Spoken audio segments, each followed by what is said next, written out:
Ladies and gentlemen, welcome to Whose Club Is It Anyway? Last episode was the dramatic story of a hard-working advisor who dedicated years of her life to protect her home club. However, everything changed once a small-town girl worked hard and served her home, school, and community to achieve the prestigious position of president within her home club. Since then, issues have arisen between her and the advisor of her club, who with all good intentions has hindered the club's ability to progress due to the hurting relationship between her and the club president. What will happen when decisions are made without consent from the other? And will their club truly flourish despite their butting heads? Watch this episode to find out. OMG, you will never believe what I just did. What did you just do, girl?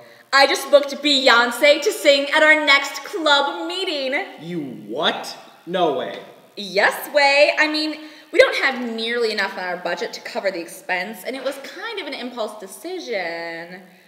Whoa, pump those brakes, girl. Have you even talked to your advisor yet? Girl, tell me you didn't book Beyonce without talking to your advisor. Well, I can't. I don't know how she'll react quite yet. Taylor! Well, I think we're about to find out. Got a blast.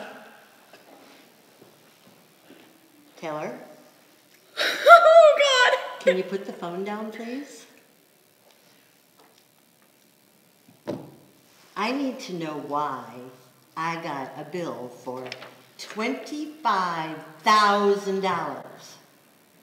You know, that's a very interesting question with kind of a funny answer.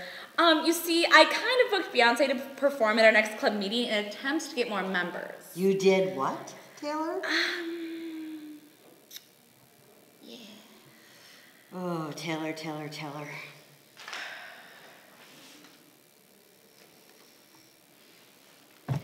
Now, I know your intentions were good, but we don't really have enough money in the budget to handle that. And there are much better things that we could do with the dues that the members pay and the funds that we raise from the public. So, before you make another decision like that, do you think that we could please talk about it first? We may be able to have a local band who's willing to come in and perform for free.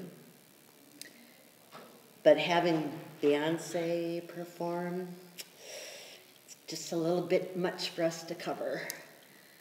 I guess you're right. I should have talked to you first. I guess the whole student-led organization kind of got to my head. That's all right.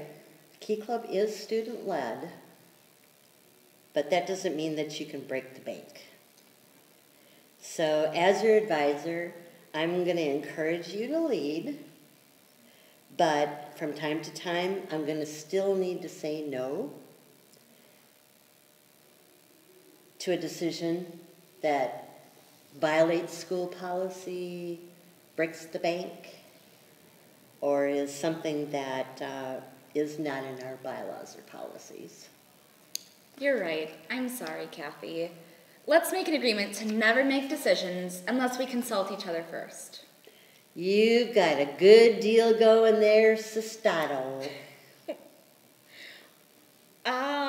Let's make another deal to never say that again.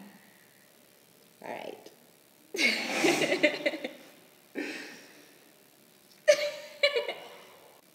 Girl, I just got a text from Stacy. It's bad news. What is it? Jeannie was just kicked off the board by your advisor. Say what? She never talked to me about that. Yikes. All right. I need to go and figure this issue out.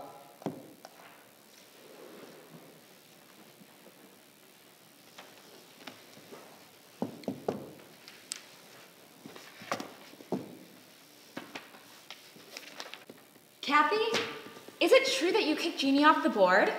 Why, yes it is. Kathy. Okay, I need to stay calm and try to see your side of the story. Could you please tell me why you felt that you had to kick someone off without consulting me first? Well, I just received Jeannie's newsletter. and she forgot to capitalize the first letter of one of her sentences. So I told her that I was kicking her off the board. What? Girl, you did not. Kathy, I understand how that could concern you since she is our bulletin editor. But I think your decision was a bit harsh and sudden, especially since you didn't talk to me before kicking her off the board. But Taylor, I know you're right. You know how important proper grammar is to me. You're right, I do know that, but everybody makes mistakes, and I wish that you would have talked to me about it first. Yeah, I'm really sorry about that. Truly I am. Sadly, though, there isn't anything that we can do about it at the moment. But we can take steps to resolve the issue. So could you please talk to Jeanne and ask her about the situation? Of course. I am sure that it was just a mistake, but I will discuss everything with her to get her side of the story. Okay. And then after you talk to Jeanne, we'll hold a meeting with the executive group, and based on your decisions regarding the removal, we could either reinstate her or let the removal stand. That's a wonderful idea, Kathy. Once all of that is finished, you and I should take a look at the bylaws and policies for our club to see if this issue is addressed. If it isn't, then we may need to make a change so that something like this never happens again. I agree. You know, having open communication with you isn't so bad. I think we can really, truly bring our club to new heights if we work together. I agree, Kathy. Key Club is a student-led organization, and although the students of our club are leading, it's helpful having your input and guidance along the way. That's what I'm here for. So whose club is it anyway? And so this episode ends with a president and an advisor that have learned how to work together rather than separately, and because of that, their club is able to flourish. The two decide to go to the We Key Club website and print out the President and Advisor Team Agreement, which you can find under the Resources tab, and is titled Faculty and Kiwanis Advisors. The moral of the story is that having constant communications with your counterpart is key to a successful president and advisor relationship, and it's important to always work together. Tune in next week when we take a look at the relationship between the small town girl president and her Kiwanis advisor. Until next time, good night, Key Clubbers.